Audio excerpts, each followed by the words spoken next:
नमस्कार दोस्तों, महाकुंभ का मेला है और मेले में भक्तों का रेला है।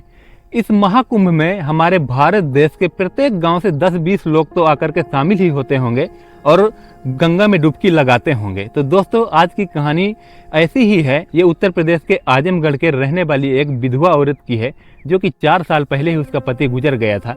वो भी महाकुंभ में जाना चाहती थी, लेकिन उसको लोग मनहूस कहकर उसको कोई साथ में लेकर नहीं जाता था। तभी गांव में ही रहने वाला एक मदन नाम का लड़का होता है, जिसकी नज़र उस पर होती है, पहले से ही उसको पसंद कर रहा होता है और वो उसको वहाँ से महाकुंभ घुमाने के लिए लेकर के जाता है। लेकिन वो महाकुंभ न जाने के बजाय उसको एक होटल में ले जाता है और 3 दिन तक उस होटल में उसके साथ वो संबंध बनाता है और उसके बाद वो दोनों जाकर के महाकुंभ में अपने पाप धोते हैं, वापस घर आ जाते हैं। उसके बाद कुछ ऐसा होता है जो आगे वीडियो में आपको हम बताएंगे। तो दोस्तों, वीडियो को अंत तक जरूर देखें और चैनल पे नए हैं तो सब्सक्राइब जरूर से कर लें। चलिए कहानी को स्टार्ट करते हैं। आज की कहानी आजमगढ़ के एक रहने वाली एक ऐसी महिला की है, जो कि 4 साल पहले ही उसका पति जो है गुजर जाता है। बेचारी विधवा हो जाती है। जमाने में उसको लोग बेवा कहते और मनहूस कह करके उसको संबोधित किया करते। इस तरह से चल रहा होता है। वो महिला बेचारी आसपास के पड़ोसी जो महिलाएं होती हैं उनसे अक्सर कहा करती कि जो है, अगर कुंभ में स्नान करने जाना तो मुझे भी जरूर साथ लेके जाना। मैं भी बहुत दिनों से जाना चाहती हूँ, लेकिन कोई साथ लेके ही नहीं जा रहा है। तभी वो पास पड़ोस जो महिलाएं हुआ करती हैं, वो मन ही मन कहा करते कि तुझ जैसी मनहूस को लेकर के इस पावन संगम में हम कैसे जा सकते हैं। और अक्सर वो महिलाएं उसको ऐसे ही बातें बना दिया करती, और जब जाना होता तो महिलाएं चुपचाप उसको बिना बताए महाकुंभ में स्नान करने के लिए निकल जाया करती थी। कुछ ऐसा ही चलता रहता है उस महिला के साथ। उसको बेचारी को कोई लेके नहीं जाता है। तभी एक दिन वो महिला जो होती है, वो जो है अपने माता पिता यानी जो अपने सास ससुर से कहती है कि पिताजी मुझे भी जाना है महाकुंभ में स्नान करने। तो वो बोलते हैं कि ठीक है, अगर देखेंगे कोई अगर जाता है आसपास का तो तुम भी चली जाना। और इसी तरह से एक मोहल्ले के ही एक लड़के को पता चलता है कि ये महाकुंभ में जाने के लिए तैयार है। दोस्तों, वो महिला सबसे कहती रहती है कुंभ में जाने के लिए, लेकिन उसको कोई लेके जाने के लिए तैयार नहीं होता है। उसको मनहूस कहते हैं, मनहूस मानते हैं। तभी उसी गाँव में रहने वाला एक लड़का होता है जिसका नाम मदन होता है। मदन की निगाहें बहुत पहले से उस महिला पे होती हैं और मदन उसको मन ही मन पसंद कर रहा होता है। एक दिन जो है मदन को ये बात पता चलती है कि उस महिला को कुंभ में जाना है और वो कुंभ में जाने के लिए बहुत लोगों से संपर्क भी कर चुकी है। मदन को जैसे ही ये बात पता चलती है तो मदन आता है उसके घर वाले से, उसके जो है सास ससुर से मदन कहता है कि मुझे महाकुंभ में जाना है और गांव के बहुत सारे लोग भी जा रहे हैं, तो अगर आपकी बहू जाना चाहती है तो मैं लेकर के चला जाऊंगा, सब लोग साथ में चले जाएंगे गाँव वाले। तो उसके घर वाले मान जाते हैं, इस बात को बोलते हैं कि बहू जो है मदन को जाना है तो मदन के साथ ही चली जाना। मदन जो है अक्सर उसके घर पे आता जाता रहता था और उसके सास ससुर से अक्सर मिलता जुलता रहता था। वो ज़्यादा तो नहीं जानती थी मदन को, लेकिन इतना जरूर जानती थी कि मदन जो है खास है कोई। उनके सास ससुर उसको अच्छे से पहचानते हैं, लेकिन उस महिला को पता नहीं होता है मदन के बारे में ज़्यादा कुछ। उस महिला का जो है नाम होता है मीना। मीना को ज़्यादा जानकारी नहीं होती है मदन के बारे में, लेकिन मीना को तो कुंभ में नहाने के लिए जाना था। मीना तैयार हो जाती है, बेचारी अपनी तैयारी बना लेती है। मदन तभी उसके घर में आता है और सास ससुर जो होते हैं मीना के, उनसे पूछता है कि मीना तैयार हो गई है क्या। तो वो लोग कहते हैं हाँ मीना तैयार हो गई है, अब आप लोग जा सकते हैं, बेटा आराम से जाना, उसको समझाते हैं। और वहीं मीना अपना बैग पैक करती है, अपने ज़रूरत का कुछ सामान उसमें रखती है। कपड़े वगैरह पैक करने के बाद मीना जो है कुछ पैसे रख लेती है अपने पास, जो कि 800-900 रुपये मात्र होते हैं। उतना रख के और उस लड़के के साथ चल पड़ती है। अब दोस्तों, दोनों ही बस स्टॉप पहुंच जाते हैं। बस स्टॉप जाने के बाद वहां बस का इंतजार करते हैं। तभी बस आती है, बस में बैठ जाते हैं। मीना उससे पूछती है कि बाकी गांव वाले कहाँ हैं, जो आप कह रहे थे कि बहुत सारे गांव वाले हैं, महिलाएं हैं जिनके साथ में चले जाएंगे। तभी मदन उसको बोलता है कि शायद वो दूसरी बस से निकल गए होंगे, हम लोग लेट हो गए हैं। ऐसा करके मदन उसको बोलता है। उसे लगता है चलो कोई बात नहीं, वहाँ पर मिल जाएंगे।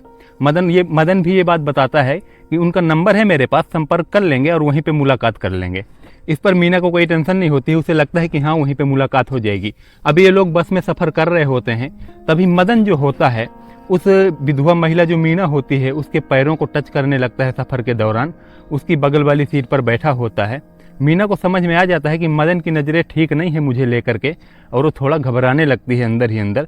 तभी आगे चल करके एक ढाबे पे बस रुक जाती है और वहाँ पर जिसको जो खाना पीना होता है वो खा पी सकते हैं। बस वाले कहते हैं कि यहाँ थोड़ी देर बस रुकेगी, जो सामान लेना चाहे खाने पीने का यहाँ ले सकता है।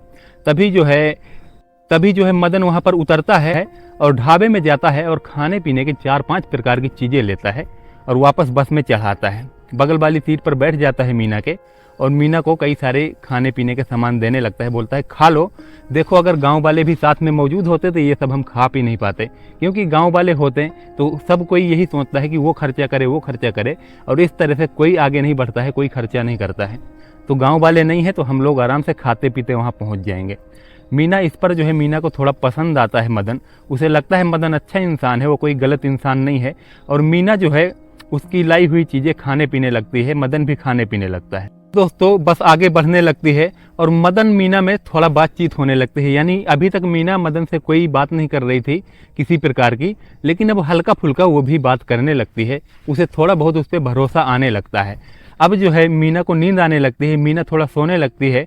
तभी मदन उसको कुछ गलत जगह पे टच करने लगता है। मीना को तभी एहसास होता है कि शायद वो उसको टच कर रहा है। मीना वापस फिर से उठकर बैठ जाती है और वो बोलते हैं कि क्या कर रहे हो। मदन उसको जवाब देता है कि बस हिचकोले खा रही थी, इसकी वजह से मैं तुमसे टच हो गया या टकरा गया, इस तरह वो जवाब दे देता है। मीना को लगता है शायद बस हिचकोले खा रही होगी तभी ऐसा हुआ है, और वो फिर से बेफिक्र हो जाती है और मदन उससे बहुत सारी बातें करने लगता है। मदन उससे कहने लगता है कि आपके जो है पति गुजर गए हैं, इसका बहुत दुख है, बहुत अफसोस है मुझे, और आपकी दिक्कत मैं समझ सकता हूँ। आप पे मुझे बहुत तरस आता है, बहुत दया आती है। इस तरह करके मीना को मदन बताता है। मीना बहुत खुश होती है ये सब बात से। उसे लगता है कि शायद इस दुनिया में एक ही इंसान है जो उसकी तकलीफ़, उसका दर्द, उसका दुख समझ रहा है, वो मदन है। अब यहाँ मीना के दिल में मदन के लिए थोड़ा हमदर्दी आने लगती है। उसे लगता है मदन अच्छा आदमी है। अब दोस्तों चलते चलते बस थोड़ा जब प्रयागराज के करीब पहुँच जाती है तो वहाँ एक चैलेंज और आ जाता है। वहाँ लगभग 4 किलोमीटर लंबा जाम लगा होता है, और इतना लंबा जाम देख करके मदन जो है मीना से कहता है कि ये जाम बहुत लंबा है, इसमें बहुत टाइम लग जाएगा, इससे अच्छा है हम यहाँ पर उतर जाते हैं और कहीं आराम कर लेते हैं, थक भी गए हैं।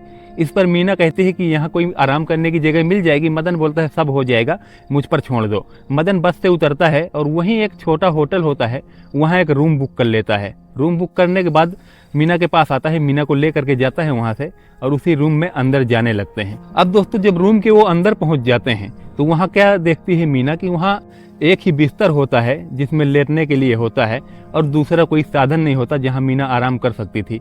इस पर मीना मदन से बोलती है कि मदन ये रूम तो काफ़ी महंगा पड़ा होगा। मदन बोलता है ये 2500 रुपये का है। बोलती है कि यहाँ तो एक ही बिस्तर है, मदन से बताती है। मदन बोलता है कोई बात नहीं, तुम ही सो जाओ इसमें, मैं नीचे सो जाऊँगा। मीना कहती है कि इतनी ठंडी में तुम नीचे कैसे सोओगे, ठंड लगेगी, इससे अच्छा है कि तुम यहाँ पर सो जाओ और मैं यहाँ कुर्सी में बैठी रहती हूँ। उसके बाद मदन बोलता है कि नहीं नहीं, तुम भी थक गई हो, मैं अकेला नहीं थका हूँ, तुम अपना आराम से यहाँ लेटो, अगर तुम्हें दिक्कत है, या तो मैं यहाँ लेट जाता हूँ, बीच में कुछ रख लो। दोनों लोग ही लेट जाते हैं, बीच में कुछ रख देंगे जिससे हम एक दूसरे के करीब नहीं आएंगे और आराम भी हो जाएगा। मीना तभी मदन से पूछती है कि मीना कहती है कि मैं ऐसे कैसे कर सकती हूँ, किसी गैर मर्द के साथ कैसे लेट सकती हूँ। मदन कहता है कि यहाँ कौन है देखने वाला, कौन हमको देख रहा है ऐसा करते हुए, क्यों डर रही हो। इतना कहने के बाद मीना को जैसे तैसे अपनी बातों से मना लेता है। मीना भी वहाँ पास लेट जाती है, बीच में वो एक कपड़ा रख देते हैं ताकि वो एक दूसरे के करीब न जाएं। अब दोस्तों लेटने के बाद जो है मदन है वो हरकतें करने लगता है, वो मीना को टच करने लगता है। इस पर मीना उठ करके बैठ जाती है और बोलती है कि मैं अभी तक सोई नहीं हूँ, और मदन ये तुम क्या कर रहे हो, क्या तुम इसीलिए मुझे यहाँ कुंभ लेकर के आए हो, तुम्हारे इरादे यही थे। इस पर जो है मदन थोड़ा दुखी हो जाता है और वो बोलता है कि मेरे इरादे बिल्कुल ऐसे नहीं थे, अगर ऐसा जाम नहीं लगा होता तो हम यहाँ पर नहीं उतरते, सीधा कुंभ मेले में ही पहुँच जाते। ऐसा करके वो जवाब देता है और वो मीना से दूर हो जाता है। उसके बाद वो मीना की तरफ नहीं देखता है, ना मीना को टच करता है। अब दोस्तों मीना थोड़ी देर तो बैठी रहती है चुपचाप। उसके बाद उसके मन में एक ख्याल आता है, उसके मन में थोड़ा दया आती है मदन के लिए, और वो सोचती है कि यार मदन तो अच्छा इंसान है, वो बेचारा, उसको मैंने इस तरह टोंक दिया, मैंने शायद गलत किया, वो बेचारा दूर जा कर के बैठा है, चुपचाप बैठा है, बात भी नहीं कर रहा है, शायद मदन को बुरा लगा होगा। तभी मीना जो है धीमी आवाज़ में मदन से बोलती है कि मदन मुझे माफ़ करना, मैंने ऐसा ऐसा तुमको बोल दिया। मदन बोलता है कोई बात नहीं मीना, तुम जो भी बोल रही हो सही बोल रही हो। इस पर मीना उससे माफ़ी मांगते हुए बोलती है कि आ जाओ तुम पास में, आराम कर लेते हैं, उसके बाद फिर कुंभ नहाने के लिए चले जाएंगे। दोस्तों मीना का जब इतना कहना होता है तो मदन को लगता है कि शायद कहीं ना कहीं मीना भी मेरे करीब आना चाहती है और उसको मैं भी पसंद आ रहा हूँ। मदन मीना के करीब आकर के बैठ जाता है। जैसे ही मीना उसके और करीब जाने लगती है, मदन को समझ में आ जाता है कि मीना क्या चाहती है। वो उसके इशारे को समझ जाता है और उसके करीब आने लगता है। उसके बाद दोस्तों करीब आने से पहले, यानी कि संबंध बनाने से पहले ही मीना उसको बोलती है कि देखो मदन, हम ये सब तो कर रहे हैं, लेकिन तुम्हें मुझसे शादी करना पड़ेगा, ये वादा करो। उसके बाद मदन उसके साथ वादा करता है। वो बोलता है कि हाँ, मैं तुमसे शादी करूंगा, जीवन भर तुम्हारा साथ निभाऊंगा। अगर मैं ये सब कर रहा हूँ तो ऐसे छोड़ करके नहीं जाऊंगा। ये सब जब मदन कहता है तो मीना बहुत खुश हो जाती है और वो खुशी खुशी दोनों ही लोग एक दूसरे के करीब आ जाते हैं, संबंध में आ जाते हैं। और दोस्तों ऐसा ही करते करते धीरे धीरे करके 3 दिन का टाइम गुजर जाता है और मीना और मदन को पता भी नहीं चलता कि 3 दिन कब गुजर गए। वो दोनों एक दूसरे के प्यार में खोए रहते हैं। यानी उन दोनों से कुंभ जाने से पहले ही, स्नान से पहले ही ये पाप हो जाता है। वो 3 दिन तक दोनों एक दूसरे के साथ संबंध में रहते हैं। अब उसके बाद वो सोचते हैं कि इतना टाइम हो गया। मीना घबराती है। मीना बोलती है कि मदन, इतना टाइम हो गया है और घर वाले इस पर शक करेंगे। वो बोलेंगे कि इतना दिन क्यों लगे, और बाकी लोग जो आए थे वो लोग तो घर वापस लौट गए होंगे। तो मदन बोलता है कि तुम चिंता मत करो, कोई भी बहाना बना देंगे, बोल देंगे जाम लग गया था, या फिर बोल देंगे कोई भी प्रॉब्लम बता देंगे। इस तरह से जो है मदन उसको बोलता है। मदन जो होता है वो मीना को बोलता है कि बिल्कुल भी टेंशन लेने की जरूरत नहीं है, मैं सब कुछ संभाल लूंगा। इस पर मीना को थोड़ा एहसास होता है कि चलो ठीक ही कह रहा है, मदन संभाल लेगा।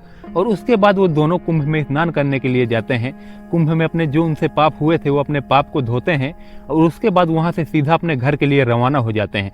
जब वो दोनों घर पहुंचते हैं तो गांव वाले इकट्ठा हो जाते हैं और बहुत सारे सवाल उन दोनों के ऊपर उठाने लगते हैं और कहते हैं कि तुम दोनों को इतना टाइम कैसे लग गया, हम लोग तो वहां से नहा करके वापस भी आ गए हैं और तुम लोग हम लोगों को मिले भी नहीं हो। और उनके ऊपर बहुत सारे ऐसे आरोप लगाने लगते हैं, और आरोप लगाते भी क्यों ना, क्योंकि वो दोनों अकेले ही गायब थे। 3 दिन तक उनका कोई पता नहीं था।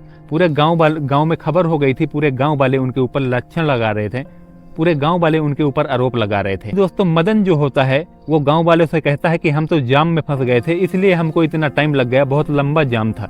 गांव वाले बोलते हैं कि देखो मदन, हम भी उसी टाइम गए थे, जिस दिन तुम गए थे उस दिन हम भी गए थे, हमको तो कोई ऐसा जाम नहीं मिला जहां पर कोई फंस सकता है।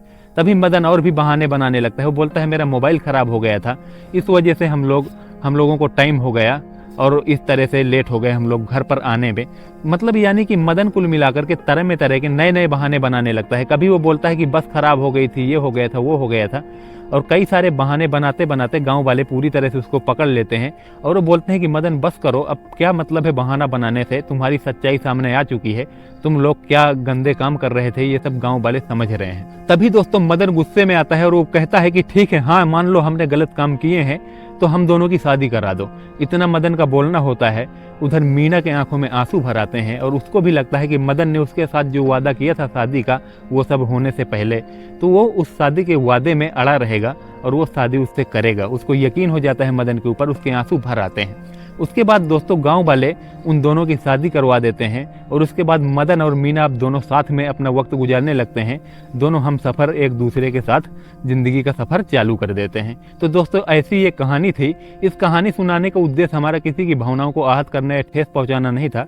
हम ज़्यादा से ज़्यादा लोगों तक जानकारी पहुंचाना चाहते हैं, क्योंकि इस 2025 के महाकुंभ में लगभग अभी तक 50 करोड़ लोग आ चुके हैं कुंभ स्नान के लिए। तो इतनी बड़ी भीड़ में 50 करोड़ लोग कोई आम जनता नहीं होती है। इतनी भारी जनसैलाब में बहुत सारी ऐसी लाखों कहानी हैं जो हमसे और आप लोगों से छुपी हुई हैं। तो ऐसी ही कुछ कहानियों को हम बाहर लाने का काम करते हैं। तो अगर कहानी पसंद आई है तो वीडियो को लाइक जरूर से कर लें, चैनल पर नए हैं तो सब्सक्राइब जरूर से कर लें, बेल आइकन प्रेस कर लें ताकि हमारे हर एक वीडियो को नोटिफिकेशन सबसे पहले आप तक पहुँच सके। तो चलिए मिलते हैं ऐसी ही एक नेक्स्ट स्टोरी के साथ। तब तक के लिए जय हिंद, जय भारत।